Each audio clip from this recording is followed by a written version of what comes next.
Bruno, d'abord un mot sur cet assassinat. Ce sont ces gangs dont on parle beaucoup à Port-au-Prince depuis quelques mois. Est-ce que ce sont ces gangs qui ont finalement se sont chargés d'assassiner le président?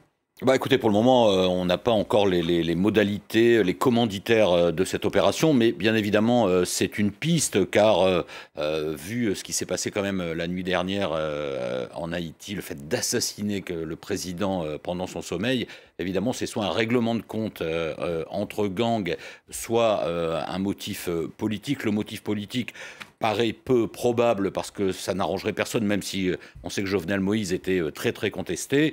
Règlement de compte, ça paraît plus plausible, mais encore une fois, à cette heure-là, il faut rester quand même extrêmement prudent. Ce qui est sûr, c'est que ce qui vient de se passer en Haïti montre quand même la grande porosité, hein, pour dire le moins, entre une grande partie de la classe politique et certains de ces gangs. Et Jovenel Moïse lui-même avait d'ailleurs été accusé à un moment d'utiliser certains de ces gangs pour un peu contenir les manifestations assez violentes contre sa gouvernance qui s'était déroulée donc notamment dans les rues de Port-au-Prince. Alors voilà, est-ce que les choses ont dérapé ensuite? Très difficile de le dire en ce moment, mais en tout cas, c'est une piste qui paraît assez plausible, on va dire. Le Premier ministre par intérim donc a déclaré l'état de siège. On en parlait il y a un instant. La communauté internationale s'insurge. Bruno, que va-t-il se passer concrètement?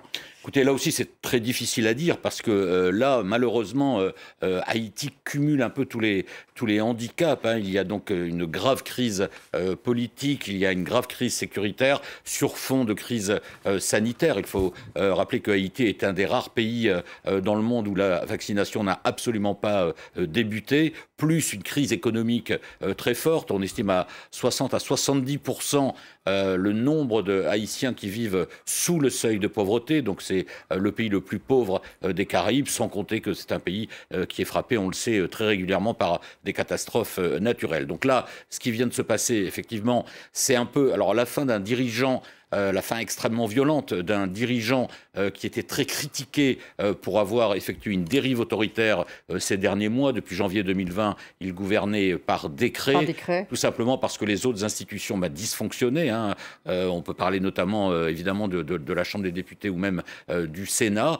Donc Jovenel Moïse, en plus, avait été très critiqué pour avoir prolongé, pour certains, son mandat qui aurait dû s'achever en février cette année. Lui estimait que son mandat s'achevait le 7 février de l'an prochain. Il devait organiser un référendum sur des réformes constitutionnelles, ce qui en principe n'est pas autorisé par la Constitution en Haïti. La situation politique était déjà très fragile, et le fait même qu'on s'en prenne à cet homme, c'est tragique en soi. Mais ce qui est tragique, c'est que ceux qui ont commis cet assassinat s'en prennent aussi à la fonction de président, qui était une des seules institutions, même si elle était extrêmement critiquée, qui continuait de fait à fonctionner. Donc là, on est devant quand même un vide politique. On va voir ce que va faire le Premier ministre sortant, sans compter qu'il y avait un nouveau Premier ministre, oui. Ariel Henry, qui avait été nommé lundi, qui n'a pas eu le temps d'entrer en fonction. Pour le moment, c'est l'état de siège, c'est la mesure un peu qu'on prend tout de suite pour essayer d'éviter trop de débordements. Il faudra voir dans les prochaines heures. Enfin, clairement, l'avenir politique de Haïti est très très incertain,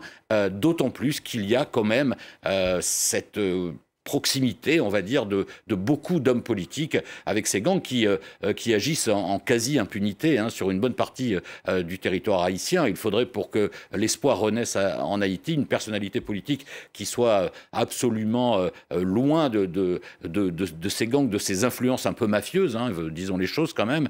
Et là, pour le moment, bien difficile à trouver. Alors, est-ce que l'opposition, elle, va trouver une personnalité qui puisse incarner une forme de renouveau? On verra bien. Merci beaucoup, Bruno.